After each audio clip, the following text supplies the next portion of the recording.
नमस्कार मित्रांनो, लग्नाची बेडी या मालिकेच्या आजच्या भागात आज आपण बघणार आहोत. कांता हा रत्नपारखींच्या घरी आलेला असतो, तर रायाला मात्र कांताच्या गुंडांनी पकडून ठेवलेलं असतं.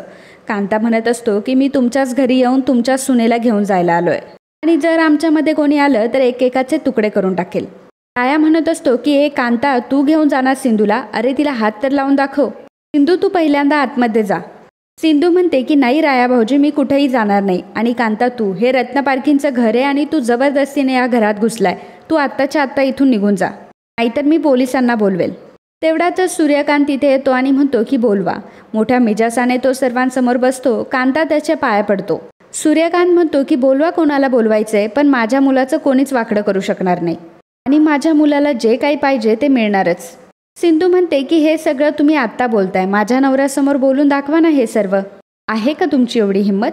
सूर्यकांत म्हणतो की बोलवा, त्यांना पण बोलवा सुनबाई. कांता म्हणतो की बोलव की राघवला. आणि तुला काय वाटलं मी आणि माझे पप्पा तुझ्या राघवला घाबरू? अगं, तुझ्या नवऱ्यासारखे 10-12 IPS माझे पप्पा रोज खिशात घालून फिरतात. फोन लाव त्याला, बघूयात उचलतो की नाही. माफ करा मित्रांनो, पण जर तुम्ही चॅनलवर नवीन असाल किंवा अजूनही चॅनलला जर सबस्क्राईब केलं नसेल तर प्लीज सबस्क्राईब करा आणि बेल आयकॉनवरही क्लिक करा. स्टार प्रवाहावरील सर्व मालिका तुम्हाला आमच्या चॅनलवर बघायला मिळतील. धन्यवाद. सिंधू लगेचच राघवला फोन लावते, परंतु राघवचा फोन हा लागत नसतो. कांता सिंधूच्या जवळजवळ येत म्हणतो की मी तुला सांगत होतो ना, अगं माझं ऐकत जा डार्लिंग, खूप भलं होईल तुझं. आणि किती चांगला माणूस आहे, अगं खूप प्रेम करतो मी तुझ्यावर, सतत तुझ्या मागे पुढे करत असतो की नाही मी. अगं माझ्याशी लग्न कर, खूप सुखी ठेवेल तुला. तुझा प्रत्येक फोन घेईल मी, तुला जे हवं असेल ते लगेच तुझ्या हातात आणून देईल. नाहीतर तुझा तो राघव बायकोचा साधा एक फोनसुद्धा उचलत नाही. तो अडकला असेल कुठल्या तरी लफड्यात, नाहीतर घेतली असेल लाच वगैरे. सिंधू म्हणते की कांता, तोंड सांभाळून बोलायचं हा, राघव असं काहीही करत नाही. कांता म्हणतो की नाही ग, मला अशी शंका आली म्हणून विचारलं, बाकी तुला खात्री करून घ्यायची असेल तर फोन करून विचार. सिंधू शिंदेंना फोन करते आणि विचारते की राघव कुठे आहेत. शिंदे सांगतात की ॲक्च्युली राघव सरांना लाच घेण्याच्या गुन्ह्यामध्ये अटक केली आहे. हे ऐकून सिंधूला खूप मोठा धक्का बसतो. शिंदे सांगतो की फोन स्पीकरवर आहे, तुम्ही बोलू शकता. राघव म्हणतो की सिंधू, मी ठीक आहे, तू काहीही विचार करू नको. खरं तर मला अडकवण्यासाठी हे सर्व करण्यात आलंय. डोंट वरी, यातून लवकर काही ना काही मार्ग मिळेल, तोपर्यंत तू स्वतःची काळजी घे प्लीज. कांता विचारतो की काय झालं, अडकला? अरे बापरे बापरे बापरे, तू तर म्हणत होतीस की माझा नवरा खूप इमानदार आहे, असं काहीच करत नाही. आता यातून काही सुटत नाही बिचारा. आता किती दिवस त्याची वाट बघत बसशील? म्हणून मी तुला म्हणतोय की माझ्याशी लग्न कर आणि सेटल हो, मस्त राजा राणीसारखा संसार करू आपण. सिंधू म्हणते की हे सर्व तूच केलंयस ना, तू मुद्दाम अडकवलंयस त्यांना. कांता म्हणतो की काय करणार, हिरो हिरोईनच्या स्टोरीमध्ये जर विलन आला तर त्याला बाजूला करावं लागतं ना. सिंधू म्हणते की खरा विलन तर तू आहेस, तू माझ्या आणि राघवच्या मध्ये आलायस. कांता म्हणतो की नाही, माझ्या स्टोरीमध्ये फक्त मीच हिरो आणि आपल्यामध्ये जो कोणी येईल तो विलन. सिंधू म्हणते की कांता, एक गोष्ट लक्षात ठेव, माझं राघवशी लग्न झालंय आणि मी त्यांची बायको आहे. कांता म्हणतो की अजिबात नाही, तू फक्त माझी बायको आहेस आणि आपल्यामध्ये मी कोणालाही येऊ देणार नाही. चल आता राघव जेलमध्ये गेलाय ना, तोपर्यंत आपण पटकन लग्न उरकून टाकू. रुक्मिणी पुढे येते आणि कांताला म्हणते की तुला लाज नाही वाटत का असा बोलायला? तू एक सैतान आणि हा एक सैतान, तुम्हाला लाज नाही वाटत? निघा इथून आमच्या घरातून पहिल्यांदा. बघतोस काय, निघा इथून, असं म्हटल्यानंतर कांताला राग येतो आणि कांता जोरात रुक्मिणीला टेबलवर आपटतो आणि तिला चाकू दाखवतो. हे ऐकून घरातले सर्वजण खूपच घाबरतात. कांता म्हणतो की तुझी टिवटिव बंद कर हा, नाही तर तुझा आवाज कायमचा गायब करेल. सिंधू म्हणते की कांता सोड त्यांना, सासूबाई आहेत माझ्या त्या. कांता म्हणतो की सॉरी विसरलोच होतो, तुझ्या सासूबाई म्हणजे त्या माझ्या सासूबाई. कांता म्हणतो की गुस्सेने नाही, प्रेमाने जग जिंकता येतं, चला मग आता प्रेम करूयात, असं म्हणून खिशातून तो मंगळसूत्र बाहेर काढतो.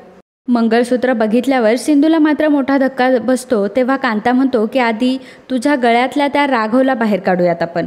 आणि सिंधूचं मंगळसूत्र तो ओढत असतो, तर सिंधू म्हणत असते की नाही कांता, मी तुला हे मंगळसूत्र नाही काढून देणार. सिंधू अजिबात ऐकत नसते. तेव्हा कांता म्हणतो की ठीक आहे, नको काढूस त्याला, आपण एक काम करूया, त्याच्यावरून हे मंगळसूत्र घालूयात. आणि तो जबरदस्तीने सिंधूच्या गळ्यात मंगळसूत्र घालत असतो. तर रायाला मात्र हे सहन होत नसतं. राया कसा बसा त्या गुंडांच्या तावडीतून सुटतो आणि कांताला बाहेर लोटतो. कांता आणि रायामध्ये खूप हातापाई होते. कांता हा रायाला मारत असतो, सोबत त्याचे गुंडही रायाला मारत असतात आणि त्यामुळे घरातले सर्वजण धक्क्यामध्ये असतात. सिंधूला काय करावं हे कळत नसतं. सिंधू लगेचच तिचा मोबाईल काढते आणि रेकॉर्डिंग चालू करते. सिंधू म्हणते की हे बघा, मंत्री सूर्यकांत रेवाळे आणि हा त्यांचा मुलगा कांता रेवाळे, दोघं जबरदस्ती आमच्या घरात घुसलेत. सूर्यकांत म्हणतो की ए काय करतीयस तू? व्हिडिओ पहिल्यांदा बंद कर. कांता म्हणत असतो की ए काय करतीयस तू? त्यावेळेस सिंधू म्हणते की कांता पुढे येऊ नकोस, हा व्हिडिओ सुरू आहे हा. आणि हे दोघं जबरदस्तीने आमच्या घरात घुसलेत आणि हे आम्हाला जबरदस्तीने त्रास देत आहे, माझ्या भावाला मारताय आणि आमच्या घरच्यांना धमकी देत आहे.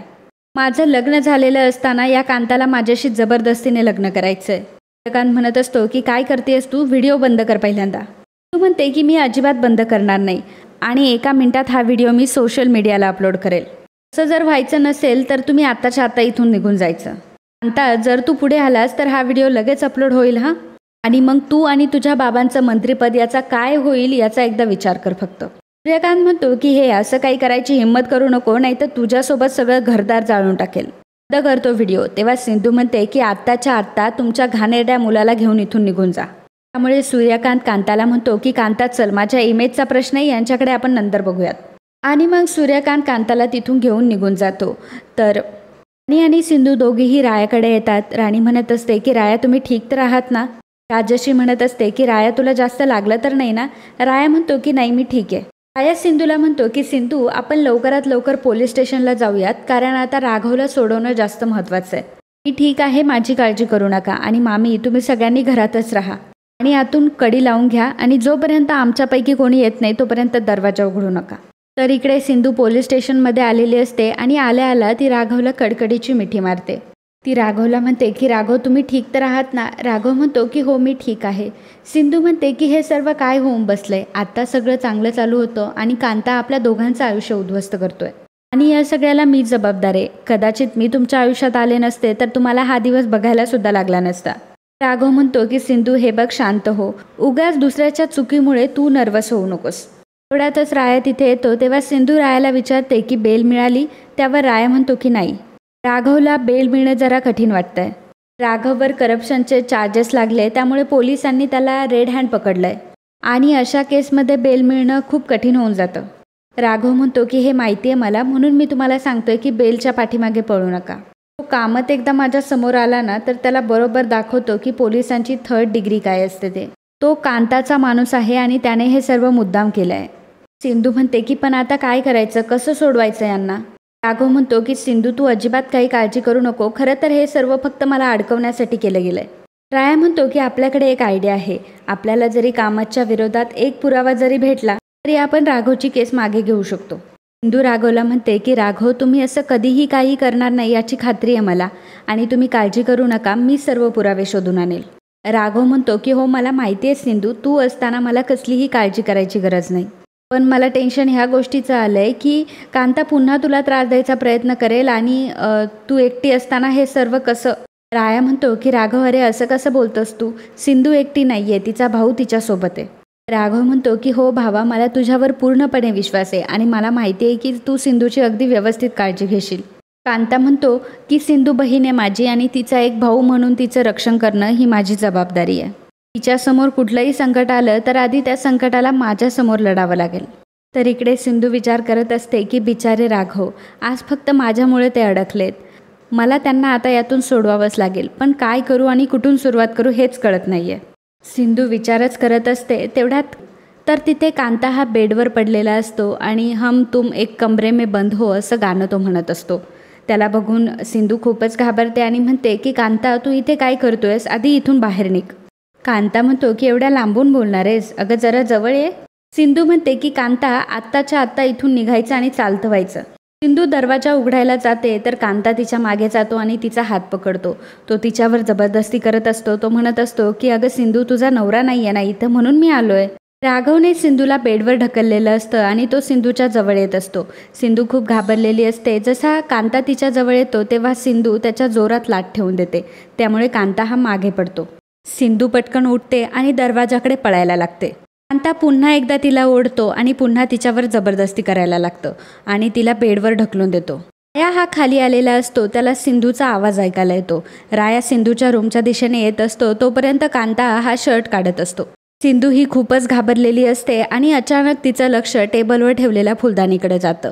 आणि मित्रांनो, आजचा हा भाग इथेच संपतो. पुढील भागात आपल्याला पाहायला मिळणार आहे सिंधू टेबलवर असलेली ती फुलदाणी उचलते आणि कांताच्या डोक्यात घालते. त्यामुळे कांता हा खाली पडतो. बाजूला पडलेला स्टूल सिंधू उचलते आणि पुन्हा त्याला मारायला सुरुवात करते. तेवढ्यातच घरातले सर्वजण तिथे आलेले असतात. ते सिंधूला थांबवतात आणि म्हणतात की सिंधू, अगं काय करतेयस तू हे? सिंधू म्हणत असते की आज तर मी याला अजिबात सोडणार नाही. कांता हा बेशुद्ध पडलेला असतो तेव्हा ऋतुजा म्हणते की कदाचित ह्या सिंधूने मारून टाकलं वाटतं ह्याला. तेव्हा मात्र घरातले सर्वजण खूपच घाबरलेले असतात. आणि मित्रांनो, आजचा हा भाग इथेच संपतो. तर मित्रांनो, लग्नाची बेडी या मालिकेचे डेली अपडेट मिळवण्यासाठी लगेचच आपल्या चॅनलला सबस्क्राईब करा. आणि आजचा हा भाग तुम्हाला आवडला असेल तर व्हिडिओला लाईक आणि कमेंट करायला अजिबात विसरू नका. धन्यवाद.